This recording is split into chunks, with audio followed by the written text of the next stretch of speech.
Did President Trump just abandon the Iranian people? The US was ready to strike Iran, then suddenly stood down. President Trump says execution stopped, but leaked footage and the Islamic regime say otherwise. So what is really going on? We're uncovering it all, only on JNS, only on the Quad. Welcome back, everybody, to the Quad, and here in our JNS Jerusalem studios with my wonderful co-host, Emily Schrader, human rights activist and journalist, Shoshana Keats-Jaskell, founder of Chokhmat Nashim, elevating Orthodox women's voices, and Bellamy Bellucci, activist, dancer, artist, and much more. Welcome, everyone. What is happening right now? We were all ready. We're here in Jerusalem. We're all getting ready. My husband bought all the water. We fixed our shelter. And we bought the whiskey. And we were hunkering down. And I want to say a few things. First of all, I want to say this. The Israeli people last week were ready to take the hit so that the Iranian people could be free. I want people to understand this. We were ready to take the sacrifice for that to happen because we knew that if the US would have attacked Iran, then Israel was going to get attacked. And most people here were okay with it for the sake of a free Iran.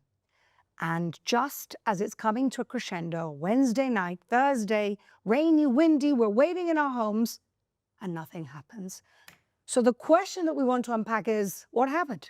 Why did nothing happen? Is this on purpose? Is this a ruse? Is this waiting for reinforcements from around the world? Was Israel not prepared? And we have some people who had some opinions about that, like Steve Witkoff. Watch this. President Trump warned the Iranians, and at his direction, we communicated with the Iranians yesterday. And one of the things we were concerned about were the killings that were rumored to be on the way. Hangings, mass hangings, and that's been shut down. Well, I hope there's a diplomatic resolution. I really do. There are four issues: nuclear enrichment, missiles. They have to cut back on their inventory. The actual material that they have, which is roughly 2,000 kilograms, which is enriched anywhere between 3.67% and 60%, and the proxies, of course. I think if they want to come back to the League of Nations, if we can solve those four problems diplomatically, then that would be a great resolution. And I think the alternative is a bad one. Sorry, I'm very confused. So the only problem with the regime is their essence, their evil, the way they've mistreated and killed their own people, the fact that they're exporting terrorism. If we solve those four problems, then we have a way to deal with Iran. Emily, I'm holding you back here. Emily. No, first and foremost, the thing that stands out to me most is the fact that he named four major problems, and they are problems with the Islamic Republic, but he did this within 48 hours of at least now 16,000 Iranians being massacred in the streets. Are the people, the citizens of this country, not a factor in any way whatsoever in this equation? I mean, the inhumanity to sit on a stage and say something like that. Oh, if this regime, which is completely illegitimate, wants to come back to the League of Nations, then we can make that happen. Why? Why on earth would you make that happen? Why would you support the Islamic Republic, which is an illegitimate government, being recognized and accepted and tolerated in the League of Nations? The whole problem is that the League of Nations accepted the Islamic Republic in 1979. And you should be expelling ambassadors. You should be revoking recognition. You should be implementing sanctions. And yes, you should be carrying out strikes because the Iranian people are begging in the streets for military intervention. So Steve Witkoff, shut up. You don't know what you're talking about. You shouldn't be negotiating, and taking IRGC's word that executions have stopped is complete bull. And also, what's that? You were holding me back. Yeah, sorry. But what's curious is that this was said after Khamenei said this. ما رئیس جمهور آمریکا رو مجرم می‌دانیم، هم به خاطر تلفات، هم به خاطر خسارات، هم به خاطر تهمتی که به ملت ایران زد. Heil Hitler. Pretty much. Oh, little ladies.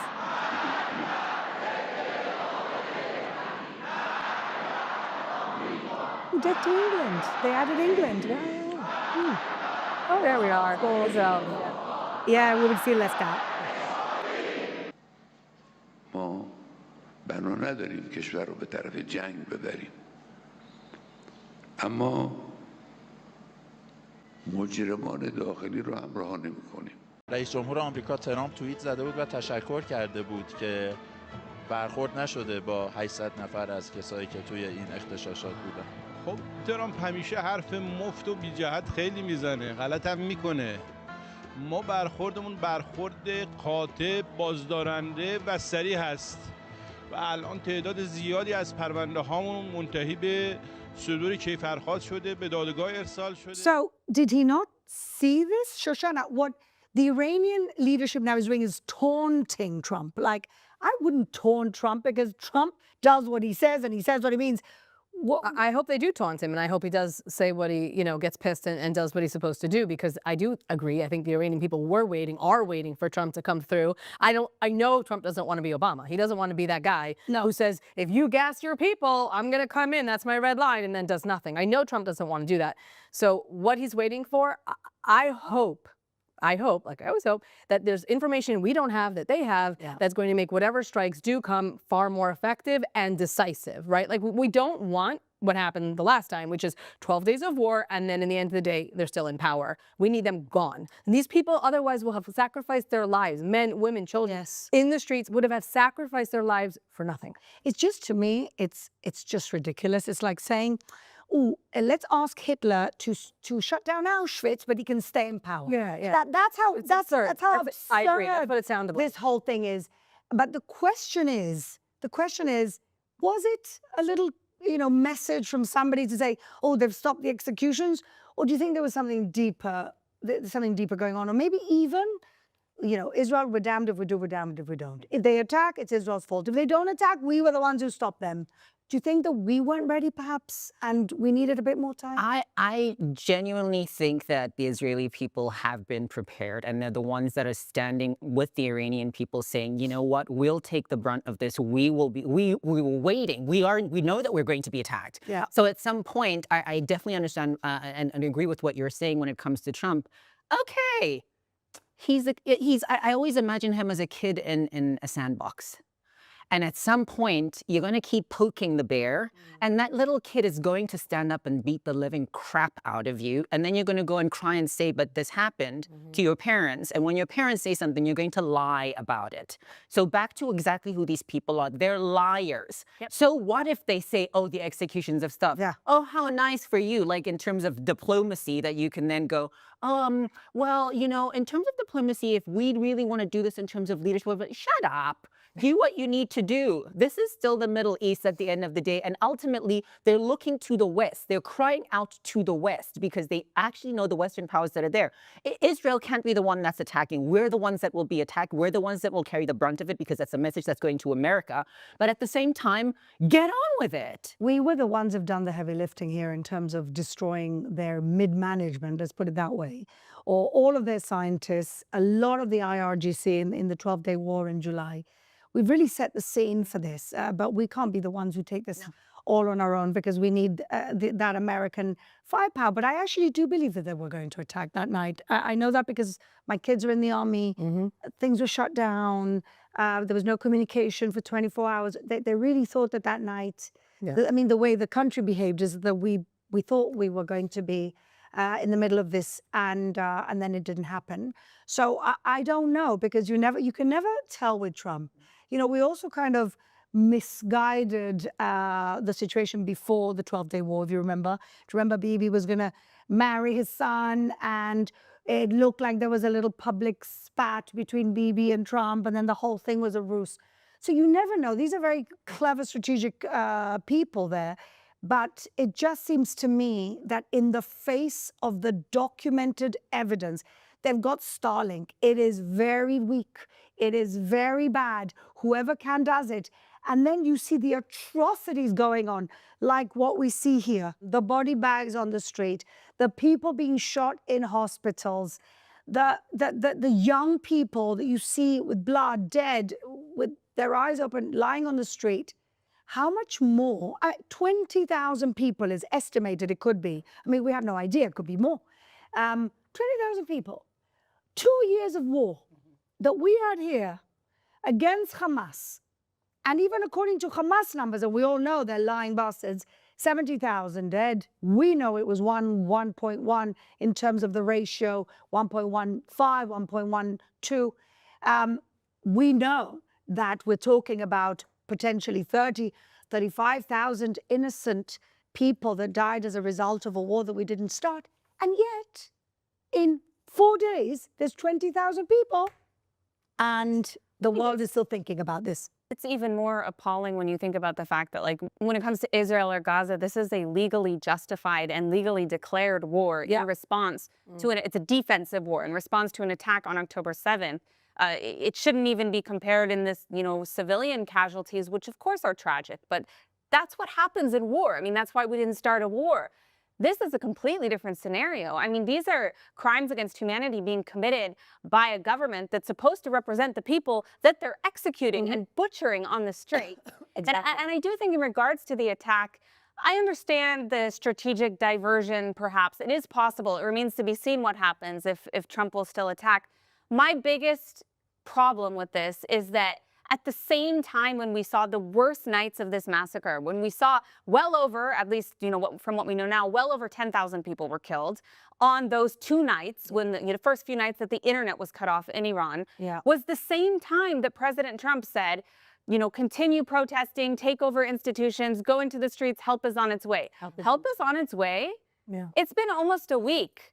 Iranians still have no internet. Like, you can't, when you're the president, you can't say those things. You can't just talk and not understand that there are consequences. And there's a protester that I actually posted about whose last words to his family were, President Trump is with us, I'm going to the streets to protest. And he died.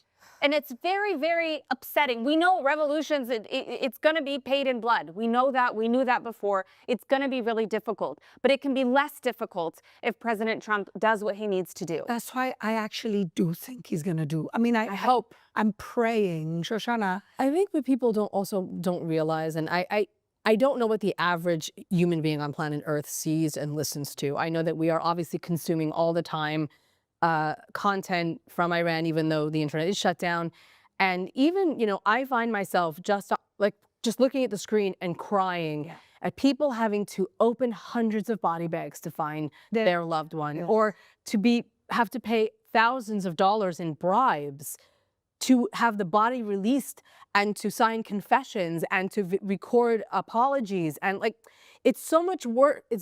Sounds crazy to say this. It's so much worse than just having your family members killed. Yes. You are also being forced to pretend that they were traitors and dissidents and that they've done things wrong. Or the story of the father who went to the pharmacy to get medicine for his 3-year-old and she's shot in his arms. This is so much worse than I think what people even understand. Yeah. And watching that man, the supreme leader, talk, it's almost like it's very hard to digest that people are really like this and that there's anyone in the world that defends them. Because I think that we've been brought up in a society where we don't actually know how to recognize real evil. And everything is moral relativism. Oh, but the imperialist West caused the situation. And people have lost the sense of good and bad. And I don't think we have, because we've seen evil. We've seen evil in the face. Hamas is evil. What it does to their own kids and what they did to our kids, okay? We know evil. But the world has, you hear these morons defending the Roger Waters, that idiot, and the Corbyns. Nobody's saying anything whilst people are being murdered. It just shows that people, to me, this is very clear how the Holocaust happened. I can see it in front of us. When people think of the Holocaust, they think it's like another another like, I don't know, another universe. But no, Right, this right. is It should never human happen here. nature. Exactly. Brainwash, indoctrination, not being able to see evil when it's looking you in the face. And to say to somebody, like to people, especially in the U.S., when they say, "Oh no, but the killing stopped because President Trump said it did," you don't actually understand what that even means. So besides the fact that there's no internet, yes, we are able to see videos that are coming out of there. We're able to see pictures. We're able to hear people's, testimonies and pleading for this. That doesn't mean that they didn't go ahead while the lights are out and we're not doing it in public. We're just going to go into hospitals and start going bullet in the head, just like that.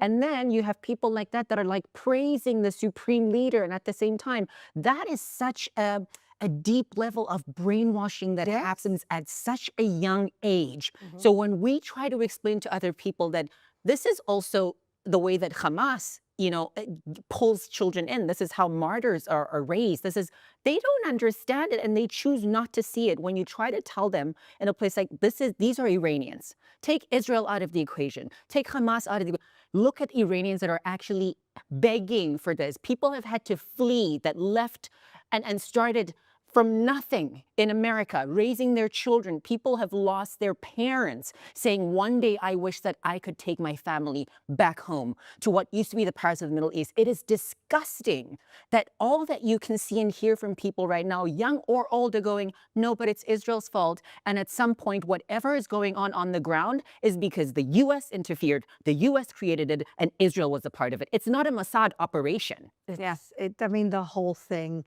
is it's patronizing, it's cruelty. They've also been brainwashed. The woke, West has been brainwashed against Jews, against Western values that are good values compared to this. They have been brainwashed themselves. We're dealing with a world which is completely brainwashed, and they can't even see evil when it's right in front of them. Okay, but let's move on from one evil to another evil. Hamas, the one that is right on our border. Really? And Same.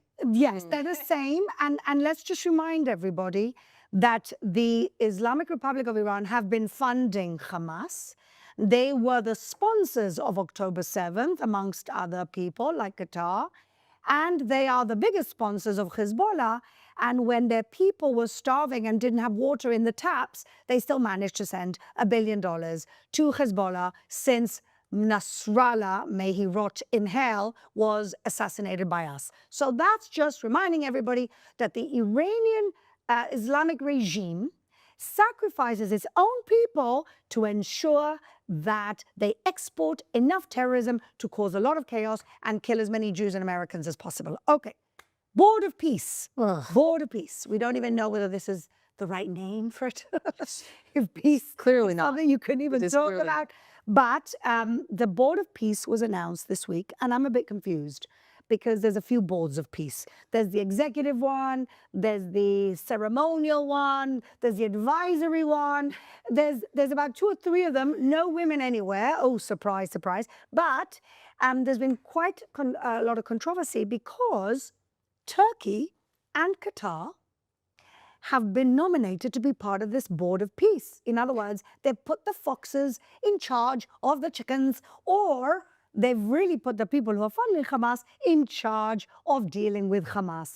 So what do we think about that? And is this going to be a real problem between Israel and U.S. relations? Wait, you're saying that having Qatar and Turkey share a border with us might be a problem? I don't understand. What can go wrong? What do you mean? Of course it's ridiculous. All they're going to do is do nicer tunnels. They're just going to be more Air-conditioned. more They'll be like nicer tunnels. luxury with Wi-Fi. Luxury tunnels. like That's the word I'm fancy looking for. lounge, shisha. Jacuzzi. Yes, welcome to the harem. Oh my God. Yes. It's so scary to think about how on such a global stage, when things should be changing, moving forward, there should be a different direction in which the Middle East is taking. As long as there's money on the table, you can go in either way and say, for diplomatic reasons, this is much better. I can accept a plane for so-and-so money because it's for diplomatic reason. I can get in bed with the enemy because it's for diplomatic purposes. Yeah. At some point, where do we draw the line and say no? And if it's going to be somebody that you know, you're going to bring the evil in, invite it into your home, break bread with it at your table, please pull the trigger at some point, or don't invite it in. They brought in Qatar and Turkey, the two Muslim Brotherhood strongholds in the world now, to disarm. Who, by the way, the U.S. administration did ban the Muslim Brotherhood, but only certain chapters. And the chapters they conveniently did not name were Turkey and Qatar. Funny how that works. Let's not forget that the Turkish foreign minister himself is someone who publicly eulogized and praised Ismail Haniyeh after we assassinated him. So the person who praised Ismail Haniyeh is also the person who is at least in part responsible for disarming Hamas in Gaza. Yeah. It's really crazy. And going back to your point, Bellamy, about money and connecting this to Iran, you know, the most disturbing report or opinion is that Saudi and the UAE stopped America from attacking for oil reasons, because the last thing they want is a free Iran with trade ties. They are so rich in crude oil, and that will mean that the price of oil goes down, and that would affect these countries. I almost can't believe that 90 million people are being held hostage for the sake of the price of oil. Could it be true? Have we lost it? Sure, it's true. And the irony is, the Jews are the ones with the money who control the banks. Yeah. Hello? Hello? Yeah, we're like small potatoes. I mean, We're so small potatoes. have you seen a map? Another thing that I remember hearing from Venezuelans when what happened with Maduro was when Americans said, it's for oil, it's for oil, they said, we don't care. Yeah. Just get the man, take the oil. What do we But care? what Iranians are saying the same thing, like, take the oil. Just deal with this, like, deal with the evil that's literally been massacring us this whole time. If that's what it takes, take it. Take it. Honestly, I feel like we're living in bizarro world, in like an upside down world where right is wrong and wrong is right, and people are blind and they can't see what's right in front of them. And I will reiterate this to the people of Iran who are listening, if you can listen, and certainly the Iranian diaspora, that Israel is with you, and we are ready to face the consequences of liberating you, because the consequences will be felt here. And I think that there's not one Israeli who's not ready for this. I think that the U.S. response also with the Gaza border peace and also with Iran, there's a fight internally going on. Even within the administration, you can see it. And of course, that's to be expected, because the Islamic Republic alone, not even getting into Qatar, but the Islamic Republic alone has spent billions on lobbying, soft lobbying also in Washington. They're pushing out for certain things. They're trying to spread a lot of, one of their primary claims right now is that there is no opposition leader, which is of course false. We see people across 31 provinces, all provinces of Iran, chanting for Reza Pahlavi. Does everyone love him? No. Is he the most popular, most known, most respected opposition leader? Absolutely. Yeah. Not only that, he's pro-Western and pro-democracy. Yeah. I don't know why the West is hesitating, other than the fact that you have such a disinformation campaign lobbying against it. And we see the same thing with Qatar. That is why, at least part of the reason why they lobbied against a strike on the United States. And it's this misguided ideology that we saw from Steve Witkoff, that you can negotiate or somehow compromise with people who have this Islamist ideology, and you can't. With the devil. You can't change them. With the devil. You can negotiate with the devil. That's basically what Witkoff wants. We went from going, you can't negotiate with terrorists, to saying, no, well, if they do this, you know, we'll just get their cousin and a brother to kind of deal with them while we look over here. They care. Even Witkoff, he assumes that the leadership cares about what's best for their country. Exactly. And they don't. Hamas doesn't, Hezbollah doesn't, the Houthis don't, and certainly the Islamic Republic of Iran doesn't. So any negotiation that starts from there is going to be wrong. Exactly, because what they don't understand, because they can't see things through the lens of the Islamist, jihadi, extremist, is that their ideology comes before people and comes before lives. It's the opposite of us. We put lives first, and they put lives last, because their ideology, their very toxic ideology, they live for death. It's a death cult. And somebody like Witkoff can't understand that. He can't understand it, and therefore he shouldn't be making these decisions. But another red light, which I think didn't get enough of an echo of a voice, is why is Iran having military drills in South Africa? Just off the coast. You always bring us the South African angle. Because they're besties with the Islamic Republic. I'm looking. I'm like, why is nobody talking? As though it's just normal. Yeah. As though it's just normal. It's like, okay, You're where we keep, it's like a storage unit. Nobody knows the address, nobody knows what's going on, but boom, all of a sudden your whole house will be furnished. From where? This is like the rehearsal. The rehearsal. The It's rehearsal place. Anyway, we pray, as we always do, that things get better. And look, you never know. By the time next week comes along, we could be looking at a free Iran, and we could all be doing the quad in Tehran. Bezrat Hashem, inshallah, please God. Okay, moving on, because there's so many scumbags to deal with, as in every week. And I know that it's a very favorite part of the show for many of you. Scumbag of the week. Bellamy, let's start with you. Who's your scumbag this week? Cenk Erder, or whatever your name is, Cenk. I'm so sick of this man to a point where I don't understand how he's always foaming at the mouth. But for once, he didn't really do so much. But what he had to say was more disgusting than anything else. Take a look. It's obviously on behalf of Israel. Who are we kidding? Look at the Israelis frothing at the mouth. We've seen them for 20 years go, you have to invade Iran on our behalf. You have to invade Iran on our behalf. Okay, well, why doesn't Israel do it? And by the way, look at all this bullshit about how, the Iranians are, the regime is bad guys. Of course they are, but so was Saddam. That didn't mean we should go into Iraq. So Kim Jong-un's a terrible leader, abuses his people so badly in North Korea. How come there's no propaganda against him? Because Israel, it doesn't have North Korea within Greater Israel. So since it's not related to Israel, there's no talk of the terrible leader of North Korea. How about you guys are worried about state-sponsored terrorism? Israel is a terrorist state. So they killed 2,000 in Iran, these protesters, and I hate that the regime did that.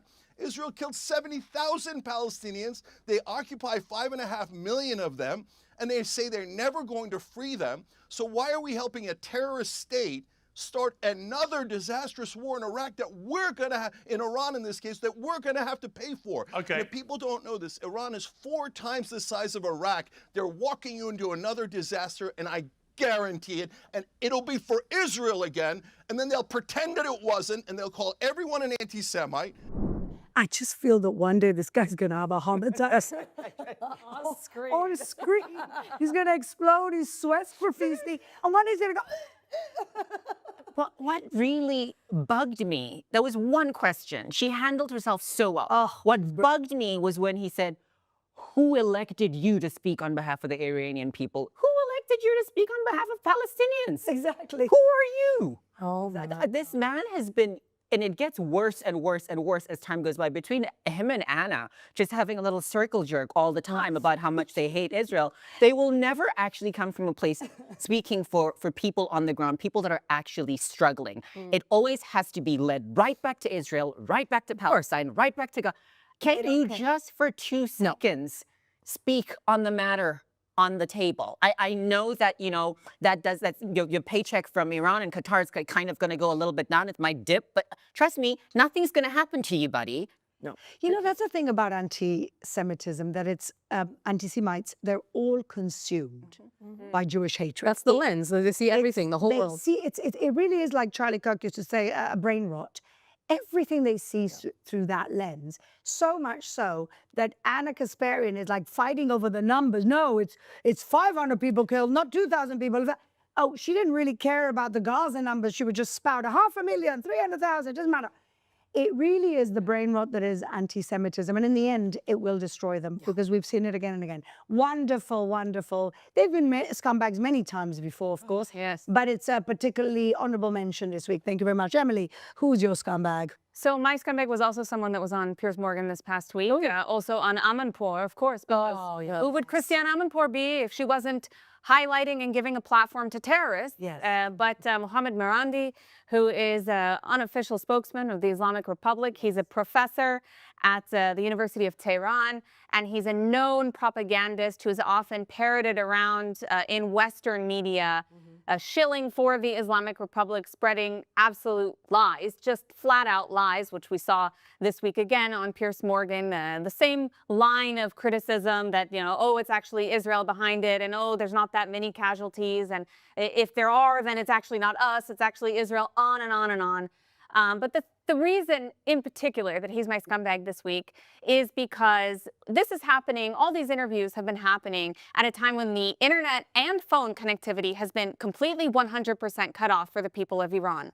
So you tell me, audience, how is Marandi doing interviews via Zoom or whatever platform they're using on the internet when the internet is completely shut off? While also claiming, by the way, that he doesn't actually work for the regime and he's not a part of it, and on and on and on. So there's a thing in Iran called the white SIM cards, and the white SIM cards refer to people who are affiliated with or are the Islamic Republic. They're the only ones who have certain access to internet. It's actually what they're talking about promoting in the future. They've said that they're going to keep the internet off until at least March. Hopefully that changes and Elon Musk can do something about the situation with Starlink.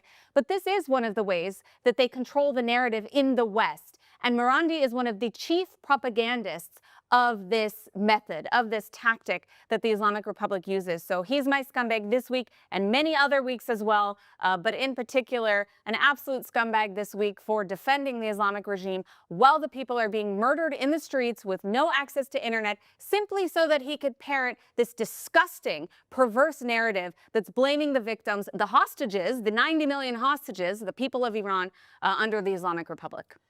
Amen. He is really disgusting, and I mean, and his little smirk always. Like people are dying and he's smiling. And what I love about his appearance on Piers is that they brought in Goldie to debate him. This is a new thing for Piers Morgan. They don't tell people that they're going to bring somebody else on. You think you're doing a one-on-one, and they bring somebody else. So they brought her, and he was like, I never agreed to debate. Of course, he has not a leg to stand on. He is really a piece of work. So yeah, a very, very good comeback. And I mean, you talk about internet. The Khamenei is still tweeting, and so are all his cronies. So there you go. Only certain people get internet. Shoshana, who's your scumbag? Or should I say scumbags this week? I have a car full of scumbags. A bus full. A bus full, a limo full of scumbags. I don't even know most of these guys. Andrew Tate, Nick Fuentes, Sneeko, Tristan Tate, Clavicular, and Amrao Fudel, who is also apparently Myron Days, who are all in the car. You'll see it in a minute, but they're all in a car, Heil Hitlering to Yee's song. But the best thing for me is that Yee's chorus, it's N-word, Heil Hitler. N-word, Heil Hitler. But the white boys in the car are afraid to say the N-word because of the black guys in the car, so they can't even be full scumbags because they're scared. And I'm like, could you have, like, it was a Saturday Night Live skit. It couldn't be better. Yeah. The white guy would be like, Heil Hitler, Heil Hitler, because they were afraid. What are you afraid of? What are you afraid of? Stand by your convictions. Let's see what goes on in that car afterwards. And then at the party, oh my God, Bellamy, I have to thank you for this because I saw it this morning after I chose my car of scumbags. They're at a party and these women, guys, girls, why are you there? Unless they're paying you a ton of money and you use that to like support, I don't even know what women know. Like, do not be in your disguise. And these guys are sitting there like, say you hate women, say you hate women. Say you hate women. Aren't half of them gay? The women, oh, they're for sure gay. Of course they're gay. I mean, gays are great, but guys who are gay but don't admit to being gay, they're not so great. Anyway, you have to watch these clips. You guys have to watch these clips. Start with the car. Yeah, bitch, I'm the villain. Juice man! Juice man! They don't understand the things I say on Twitter. Nigga, how Hitler? They don't understand the things I say on Twitter. All my niggas Nazis, nigga, how Hitler? She wanna fuck with Japan. I put the crumb on the bench. Hey! Nigga, how Hitler? She reaching down on my pants. She got the roll in her hands. Do you think this is where the MAGA movement will now self-correct? Like, how could anybody stand with this? Oh, is Megyn Kelly going to say, oh, hang on, Clavicular's a young father? No. Probably her next guest. But maybe it's Israel. The strangest thing was that the same guy that's in the pink suit right there is Tristan.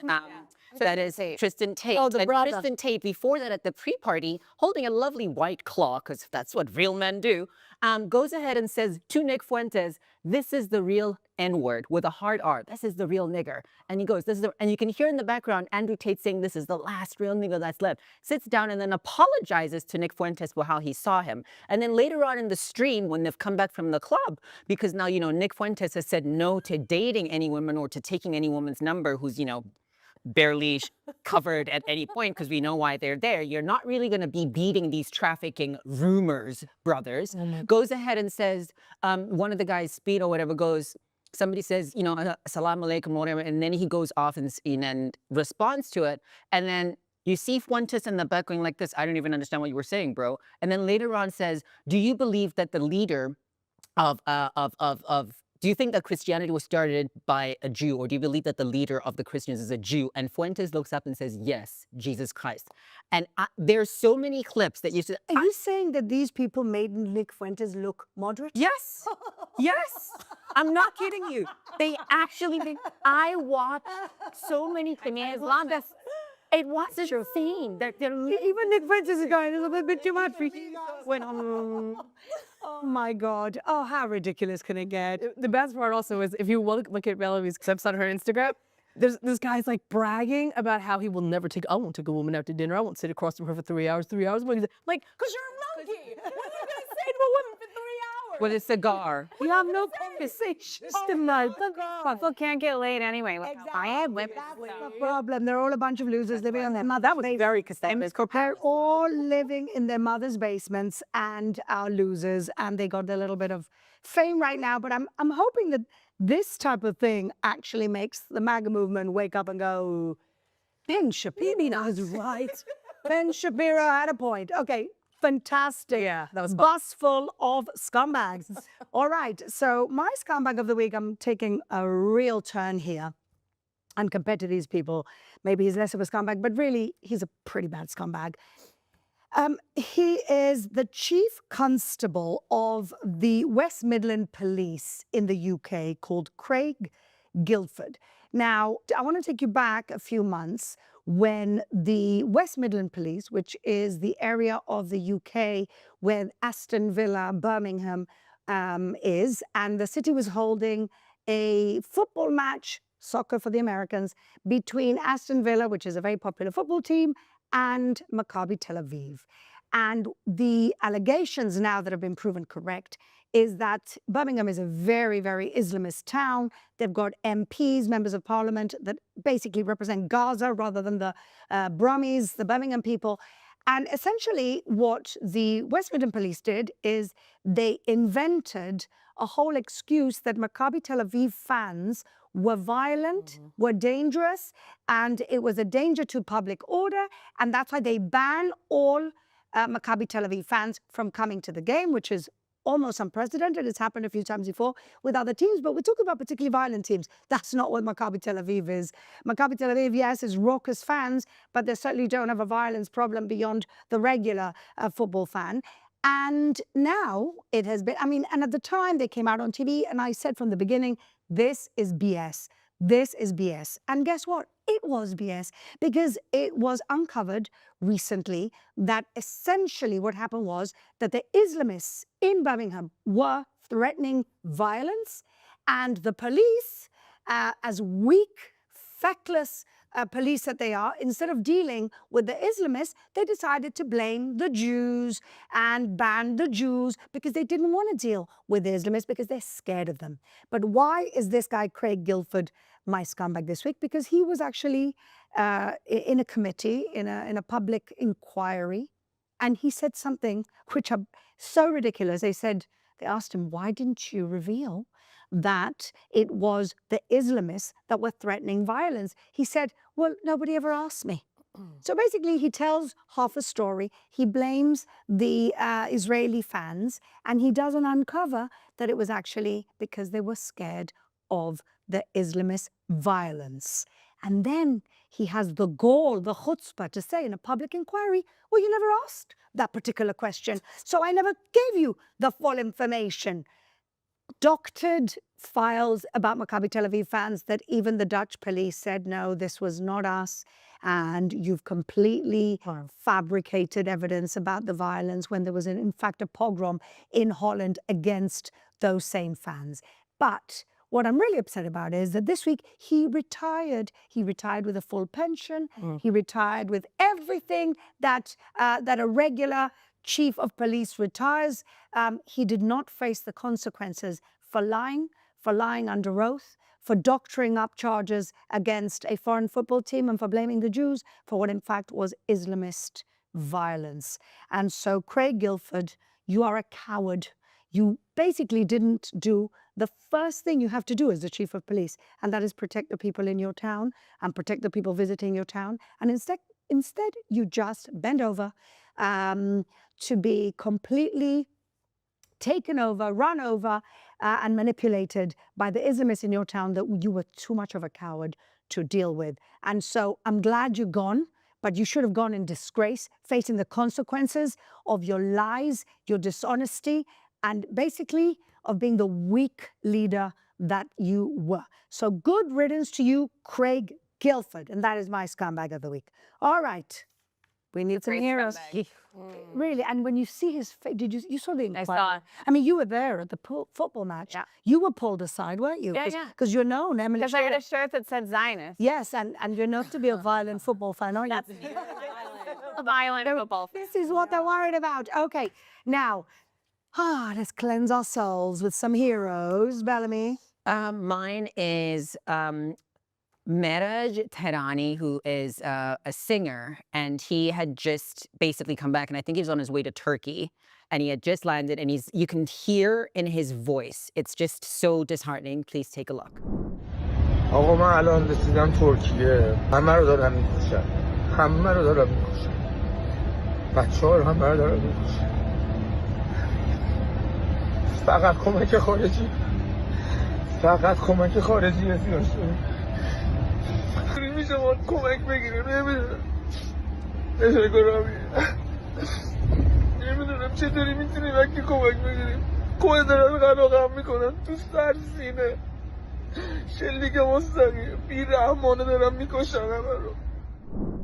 I think it's so important to have, even for me, like to call him a hero, as emotional as that is, because it brought so much light to what's going on. And it was very quick that video was literally went viral. He left. Yes, he had just fled. Fled Iran, like now. Yeah, he had just fled, and it brought so much attention, I think, in such a short space of time. I was watching the video and I couldn't stop watching it over and over again because I thought, this is what the world needs to see. This is what the world needs to hear. Yeah. So he didn't say, oh, there are a few. He said they're murdering everyone. Yeah. There's no understanding of what the Iranian people are going to. The fact that you Except us. Yeah, except us. The footage that I've received is honestly indistinguishable from October 7th. Yep. It's horrifying. Yep. And the people that I've spoken to, like people I personally have spoken to, have witnessed 100, 200 people shot right in front of them. Yeah.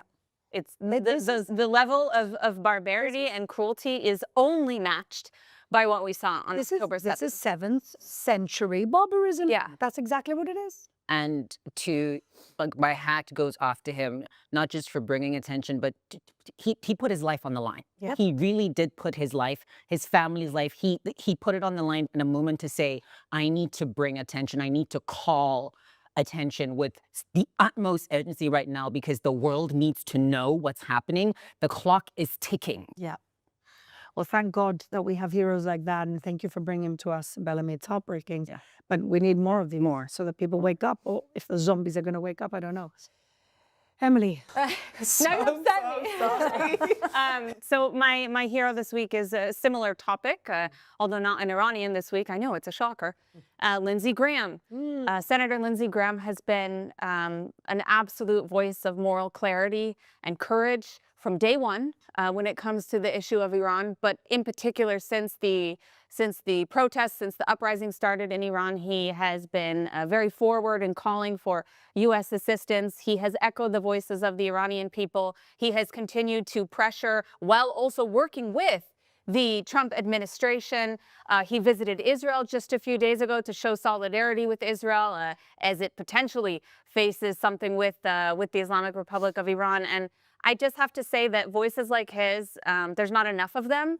And to do so at a time like this, when I know that he's getting a lot of backlash from, you know, the more extremist elements, both in the lobbying circles, but also on social media and in the media. And despite that, he's remained completely morally clear, has not wavered even for a second in what needs to happen when it comes to the Islamic Republic of Iran, which is a regime change, a complete deconstruction of the Islamic Republic of Iran, and ultimately rebuilding a free Iran. He also met with the Crown Prince Reza Pahlavi this week, which was a tremendous sign of solidarity and support for the Iranian people, and a sign that gives people hope for the future, that this isn't Iraq. Iran isn't an Arab country. It doesn't have the same history. The future of a free Iran will be very, very different. And that's something that Lindsey Graham has done a great job advocating for. So Lindsey Graham, you are my hero of the week. Yeah, he deserves it. He's always on the right side.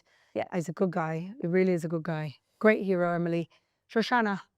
So you actually just reminded me of something.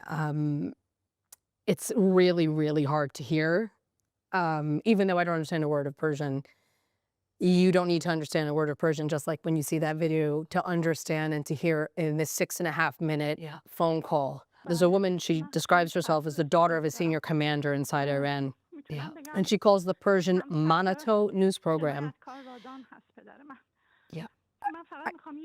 The emotion with which she describes what she herself has seen and endured, even as a daughter of a commander. She says that she would go out and protest, and she was arrested with her friends.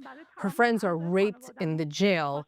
She is not, when she says her name, and the guilt that she feels for escaping the fate of her fellow countrymen and women, because she has protexia, as we say in this country, which is Connections, thank you.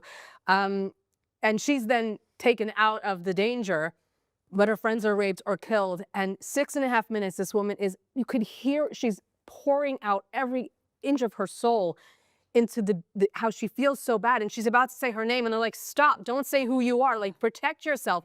And she feels so guilty. And the bravery, it needs, I feel like, you know, we say this a lot, but I feel like it needs to be repeated and repeated and repeated. The Iranian people are incredible human beings and incredible, like, they nationally feel together as a people. They feel for their history. They have a connection with their land. They don't want to give it up. They're fighting for their nation. And I think that's maybe why Jews feel so connected with the Persians. You know, like, we get that. We get your connection with your history. You want to succeed. You want your children to have that love of nation and countryhood. And this phone call, I suggest you listen to it, because it is, like you said, you know, you can listen to all these people foaming at the mouths, and you can listen to all these idiots who are being paid to be shills. But you cannot deny that. That's not acting, that's not being paid, that is pain that is coming across so clearly that you really just cannot deny it. I heard it and I cried. It was one of the most disturbing things I've ever heard. Up there with, like, phone calls in October 7th. I wasn't understanding. She called a foreign Iranian radio, because it wasn't internally. Manoto is the leading opposition media, and they broadcast through satellite. So there are ways around. You know, so I don't understand how she managed to get through. It's the most she has a white SIM card, presumably. It was the most harrowing thing I've ever heard. And she, at this point, had just lost it. And she just couldn't anymore. She said she tried to commit suicide twice. Yes, she said she tried to commit, and she spoke about the fact that the IRGC raped their own daughters. She said that. These are really disgusting, barbaric people that need to go. This is the leaders. They don't care about their own people. They brutalize their own people, including their own daughters. Well, she's definitely a hero, and I'm glad they stopped her from saying her name, because she'd be dead if she had. Thank you, Shoshana. So I'm bringing another person speaking out for the Iranian people in a loud voice right now, and that's Mark Levine. And, a couple of nights ago, he was on Sean Hannity, and he was so clear and, again, frustrated and angry and saying, listen, there are young people who are being killed on the streets of Tehran and every other city in Iran, and they're dying with their eyes open, and their families are looking for them, and they're there with their eyes open. Wake up, we have to do something. This is a moral obligation. He says there are certain things, he says, that we can't do anything about. The Uyghurs in China, you're not going to get into a world war with China, but this is something that this is something America should get involved in. And I just, there have been very few voices speaking up for the Iranian people in the United States. In terms of Hollywood, you've got Pink, who said something, and she's been brave, and all the other Hollywood idiots. It took them a week and a half for Mark Ruffalo and Cynthia Nixon to have a joint letter condemning, but let's not condemn too much because the Jews may benefit from this, and put all that rubbish aside.